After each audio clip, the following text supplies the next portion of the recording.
Et souvent, les personnes qui sont talentueux, les personnes qui ont de l'habilité à faire plusieurs choses dans la vie, parfois ils échouent.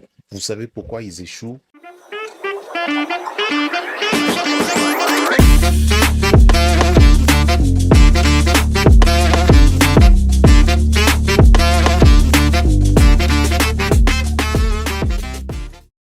Shalom, shalom, peuple des dieux, que la paix du Seigneur soit avec vous. Je suis encore content d'être avec vous sur notre chaîne YouTube pour partager la parole de Dieu, pour édifier. Et aujourd'hui, nous allons parler d'un petit point qui concerne comment reconnaître l'appel de Dieu dans ta vie et dans quel domaine tu dois travailler ou servir l'Éternel. Dans l'introduction de la première partie de ce que je vais aborder aujourd'hui, j'aimerais que vous sachiez que ce n'est toujours pas facile de découvrir vraiment ce à quoi Dieu t'a appelé à faire.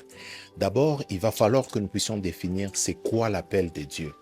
Ici, de façon générale, je définis l'appel de Dieu comme l'objectif pour lequel Dieu t'a envoyé ici sur terre, comme la mission pour laquelle Dieu t'a assigné de faire ici sur terre. Cela ne concerne pas l'appel au ministère simplement. Ça peut être de travail dans le séculier. Ceci peut être interprété comme le fait d'être un médecin, un journaliste, footballeur, tout ça. C'est ça l'appel de Dieu dont je veux parler. C'est juste la mission pour laquelle Dieu t'a envoyé pour faire sur terre.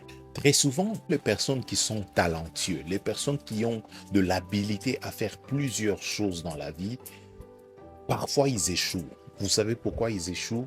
Parce qu'ils pensent que le fait de toucher à tout va leur apporter le succès.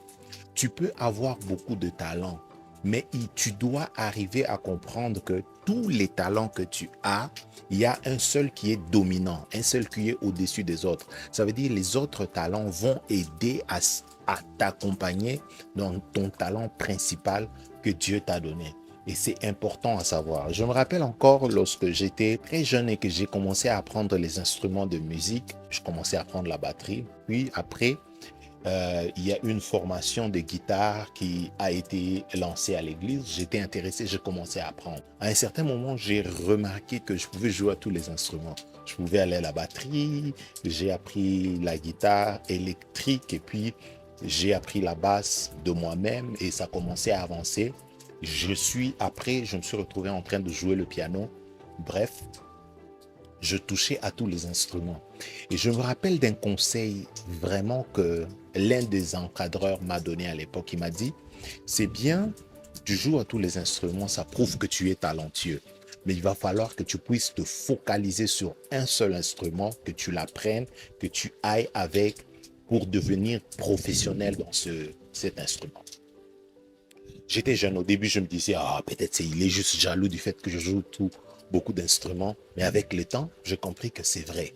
C'est de la même façon avec l'appel de Dieu. Mais tu dois maintenant savoir que si Dieu m'a donné tous ces talents ici, il y a un qui est beaucoup plus dominant, qui va être comme la chose qui va m'aider à combiner toutes les autres choses dans une seule chose. Alors, pour arriver à découvrir justement ce à quoi Dieu t'a appelé, la première étape, c'est l'observation. Tu dois te mettre, tu prends un cahier, tu commences à t'observer toi-même, qui tu es. C'est quoi tes points forts, c'est quoi tes points faibles. Qu'est-ce que tu fais avec facilité? Tu étales d'abord tous tes points forts et tes points faibles. Et maintenant, dans tes points forts, tu dois arriver à dénicher ce que tu fais avec facilité. Maintenant, dans les choses que tu fais avec facilité, tu dois devoir dénicher la chose que tu fais avec ton cœur. C'est ainsi que vous allez voir qu'il y a des gens qui font un même travail pendant 20, 25 ans sans se fatiguer, sans se plaindre. Il y a d'autres personnes qui disent que non, ils ne veulent pas évoluer. Non, ils ont peut-être compris que c'est là le domaine dans lequel Dieu les a appelés. Ils pouvaient peut-être amener ça juste à une dimension beaucoup plus supérieure, mais en restant dans ce domaine. Tu peux faire quelque chose, exceller dans un domaine. Tant que la chose dans laquelle tu excelles, tu ne la fais pas avec ton cœur, c'est difficile que cette chose te bénisse ou qu'elle t'amène vraiment très loin dans la vie. Donc, tu vas devoir découvrir les choses que tu fais avec ton cœur. La deuxième étape, selon moi, ça va être la prière et demander l'orientation de la part de Dieu. Parce que ce n'est toujours pas facile. Parfois, tu peux te retrouver dans des circonstances qui peuvent remettre en question tout ce que tu as reçu comme parole, tout ce que tu savais, qui peut remettre en question tout ce que tu avais sur ton existence. Tu te retrouves dans un pays différent où tu dois tout reprendre à zéro et parfois, c'est dans ce genre de circonstances que les hommes sortent de leur destinée. Ça veut dire, je vais faire ce qui réussit, je vais faire ce que les autres font. Le troisième point, c'est le courage d'aller dans la direction de ta destinée. Ça, c'est le point le plus difficile. Très souvent, on sait exactement ce à quoi Dieu nous a appelés. On sait que ce domaine, c'est le domaine dans lequel on va réussir. Mais on a comme une sorte de peur. On a comme une sorte de doute. On se dit, c'est bien, je sais que je sens mon cœur dans cette direction, mais maintenant là, c'est cette direction qui paye. Je ne peux pas aller. Laissez-moi vous dire quelque chose. Chaque fois que tu fais quelque chose avec ton cœur, ça finira toujours par payer. Même si ça ne paye pas aujourd'hui, mais avec le temps, ça finira toujours par payer. Parce que les efforts que tu mets dans quelque chose que tu aimes finissent toujours par te rembourser. Il va falloir que tu aies ce courage-là d'aller dans la direction que Dieu t'a donnée. La quatrième de chose, c'est la persévérance. Et ici, je vais insister sur la persévérance. Parce que le fait que tu commences quelque chose, c'est bien. Mais persévérer, c'est mieux. Pourquoi je le dis? Parce que très souvent, la plupart des gens se lancent dans un domaine et dès qu'ils rencontrent des difficultés, ils rencontrent des blocages, ils se mettent à changer de direction. Dieu t'a appelé à devenir un pilote, mais ce n'est pas directement que tu vas savoir comment conduire l'avion. Même après que tu fasses des études pour devenir pilote, il va falloir que tu acquières de l'expérience. Il va falloir que tu sois patient, que tu observes. Dieu t'appelle au ministère, ça ne veut pas dire que tu ne vas directement devenir un prédicateur. Tu peux même commencer peut-être à chanter, à balayer, à faire quelque chose d'autre dans l'église, mais c'est un cursus que Dieu va t'amener pour arriver à la destination dont lui-même sait. Donc la persévérance est très, très, très importante. Et je veux ouvrir une parenthèse dans la persévérance. Ici, c'est ne te laisse pas intimider par ce que les autres font. Bien-aimés, aujourd'hui, surtout nous les hommes, c'est quelque chose que la plupart n'en parlent pas, mais ils vivent ça. Ça veut dire, lorsque les autres réussissent, lorsque les autres réussissent dans les ministères, tu vois les autres réussissent dans les séculiers, tu vois les autres réussir dans un certain domaine, ils sont un peu comme une référence. Parfois, on est aussi tenté d'aller dans cette direction. Ah, lui, il réussit dans ça, moi aussi je vais aller dans cette direction parce que je veux aussi être une référence. Mais bien aimé, si ce n'est pas la chose dans laquelle Dieu t'a appelé, tu perdras ton temps dans cette direction. Donc il va falloir que tu persévères dans la chose dans laquelle Dieu t'a appelé.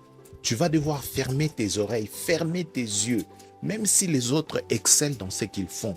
Fais confiance à Dieu et continue dans ta direction. Continue. La cinquième des choses, c'est l'apprentissage. Cherche à apprendre, à développer la chose dans laquelle tu sais que Dieu t'a appelé. Prends des formations. Pose des questions. Cherche ceux qui sont dans ton domaine, qui ont déjà réussi. Consulte-le pour savoir comment ils ont fait, comment ils ont enduré des situations. Tu veux commencer une affaire, tu ne sais pas comment ça se passe. Pose la question à ceux qui étaient dans ce domaine. Je veux me lancer. Comment je vais faire pour réunir le deux bouts du mois? Est-ce que c'est directement que ça va commencer à payer? Est-ce que je dois faire des économies? Comment je vais m'en sortir? Pose des questions. Cherche des experts, des gens qui ont le cœur de la chose, qui peuvent t'aider avec une très bonne orientation. Et le dernier point, c'est de faire totalement confiance à Dieu. Tu dois savoir placer ta confiance totalement à Dieu. Quand tu commences quelque chose, quand les choses deviennent difficiles, les épreuves pourront arriver. Tes proches peuvent même te dire que tu as fait un mauvais choix, que la direction dans laquelle tu vas, tous ceux qui sont allés dans cette direction n'ont jamais réussi. Mais si c'est la chose à laquelle Dieu t'a appelé, tu finiras par réussir dans ça. Fais confiance à Dieu et reste attaché à Dieu. La réussite est d'abord spirituelle avant qu'elle se manifeste. Alors, si tu n'as aucun support spirituel, tu n'auras pas une réussite évidente. Donc, tu dois faire confiance à Dieu, tu dois t'attacher à Dieu et tu dois bâtir une relation profonde avec Dieu. Parce qu'il y a de ces choses, des inventions qui ne viennent pas de l'intelligence humaine, mais qui viennent de l'intelligence divine. Et j'étais en train de suivre une personne qui expliquait sur les pyramides égyptiennes, tout ça, des théories qui expliquent que l'intelligence avec laquelle ils ont construit ces pyramides ne venait pas des hommes, c'était les dieux qui les ont inspirés. Aujourd'hui, nous avons la technologie. La technologie ne vient pas seulement de la connaissance des gens, c'est une connaissance qui vient d'une autre dimension. Alors si tu n'as pas cette relation, si tu n'as pas cette intimité avec le Créateur, tu seras limité dans ta création, tu seras limité dans ton inspiration et tu seras limité même dans ton succès. J'espère que cette vidéo t'a orienté, que Dieu te bénisse et n'oublie pas de t'abonner. Si vous avez des questions ou un sujet à proposer, proposez-les dans les commentaires. Nous reverrons dans la prochaine vidéo. Que Dieu vous bénisse et merci pour votre attention.